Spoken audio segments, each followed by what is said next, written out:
నమస్కారం అండి. నా పేరు డాక్టర్ సువర్చల, జీవా ఫర్టిలిటీ సెంటర్స్ లో సైంటిఫిక్ డైరెక్టర్ ని. ప్రైమరీ ఇన్ఫర్టిలిటీ, సెకండరీ ఇన్ఫర్టిలిటీ రెండు రకాల ఇన్ఫర్టిలిటీ ఇష్యూస్. సో వీటిలో డిఫరెన్స్ ఏంటి అండ్ ఎందుకు అవుతుంది అనేది కనుక్కుందాము. ప్రైమరీ ఇన్ఫర్టిలిటీ ఏంటంటే అసలు ప్రెగ్నెన్సీ రాకపోవడం. ఒక 1 year దాకా ఒక కపుల్ అన్ప్రొటెక్టెడ్ ఇంటర్ కోర్స్ లో పాల్గొంటే ప్రెగ్నెన్సీ రాలేదనుకోండి, అలాంటప్పుడు దాన్ని ప్రైమరీ ఇన్ఫర్టిలిటీ అంటారు. 30 కన్నా తక్కువ ఉన్న వాళ్ళు 1 year దాకా ట్రై చేయాలి. 35 కన్నా ఎక్కువ ఉన్న వాళ్ళు 6 నెలల వరకు ట్రై చేసి ప్రెగ్నెన్సీ రాలేదంటే దాన్ని ప్రైమరీ ఇన్ఫర్టిలిటీ అంటారు. ఇది ఎన్నో కారణాల వల్ల కావచ్చు, కానీ ఫీమేల్ మేల్ లాగా మనం డివైడ్ చేసి చూసుకుందాం. ఆడవాళ్ళ సమస్యల్లో ఓవ్యులేషన్ డిసార్డర్స్ చాలా పెద్ద సమస్య. అంటే అండం విడుదల కాకపోవడం. ఇందులో PCOS వస్తుంది. హైపోథలామిక్ డిసార్డర్స్ అంటే బ్రెయిన్ లో ఉన్న హైపోథలామస్ సరిగా హార్మోన్స్ రిలీజ్ చేయలేదనుకోండి, అలాంటప్పుడు కూడా ఈ ఓవ్యులేటరీ డిస్టర్బెన్సెస్ అవ్వడము, హార్మోన్స్ ఎక్కువ తక్కువ అవ్వడము, వీటన్నిటి వల్ల అండాలు విడుదల అవ్వకపోవడం అనేది ఒక పెద్ద సమస్య కావచ్చు ప్రైమరీ ఇన్ఫర్టిలిటీకి. ట్యూబల్ బ్లాకేజెస్ కావచ్చు. ట్యూబ్స్ అనేవి చాలా ఇంపార్టెంట్.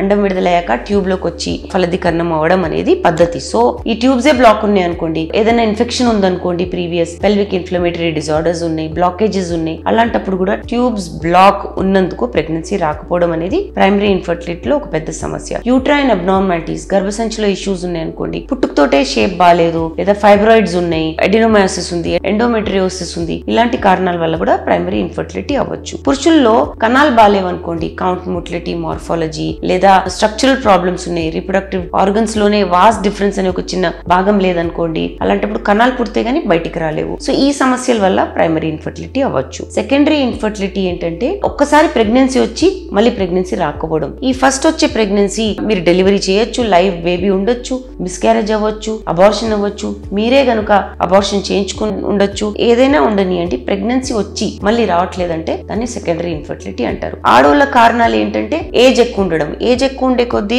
క్రోమోజోమల్ ప్రాబ్లమ్స్ వస్తాయి కాబట్టి అదొక పెద్ద సమస్య. కాంప్లికేషన్స్, డయాబెటీస్ ఎక్కువ ఉండడము, లేదా BMI వెయిట్ ఎక్కువ ఉండడము, ఇవన్నిటి వల్ల కూడా సెకండరీ ఇన్ఫర్టిలిటీ అవ్వచ్చు. హార్మోనల్ ఇంబ్యాలెన్సెస్, థైరాయిడ్ ఎక్కువ తక్కువ ఉండడము, ప్రోలాక్టిన్ ఎక్కువ తక్కువ ఉండడము, ఇలాంటి కారణాల వల్ల కూడా సెకండరీ ఇన్ఫర్టిలిటీ ఉండొచ్చు. పురుషుల్లో స్పర్మ్ కౌంట్, మోటిలిటీ, మార్ఫాలజీ బాగుండకపోవడము, లేదా ఎక్కడైనా బ్లాకేజెస్ ఉన్నాయి అనుకోండి, అలాంటి కారణాల వల్ల కూడా సెకండరీ ఇన్ఫర్టిలిటీ అవ్వచ్చు. సో సెకండరీ ఇన్ఫర్టిలిటీ ఒక పెద్ద సమస్య. అంటే ఫస్ట్ బేబీ ఉంది కదా, రెండో బేబీ కూడా న్యాచురల్ గా అవుతుందని చాలా ఏళ్ళు కొంతమంది వెయిట్ చేసి, టైం వృధా చేసి, ట్రీట్మెంట్ ఆప్షన్స్ తగ్గించుకొని వస్తారు. సో ముందే మీరు ఒక 3-4 years గ్యాప్ తర్వాత మీకు పిల్లలు పుట్టట్లేదంటే ట్రై చేసిన తర్వాత కూడా మీరు కనీసం ఇన్వెస్టిగేషన్స్ కి వెళ్ళిపోతే సమస్య ఎక్కడుందో అనేది తెలుసుకుని ట్రీట్మెంట్ తీసుకోవచ్చు. దీని గురించి ఇంకా వివరాల కోసం తప్పకుండా జీవా ఫర్టిలిటీ సెంటర్స్ కి వచ్చే. చాలా థ్యాంక్స్ అండి మా వీడియోస్ చూస్తున్నందుకు. మరిన్ని ఇలాంటి ఇంట్రెస్టింగ్ వీడియోస్ కోసం మా ఛానల్ ని తప్పకుండా సబ్స్క్రైబ్ చేయండి. Thank you.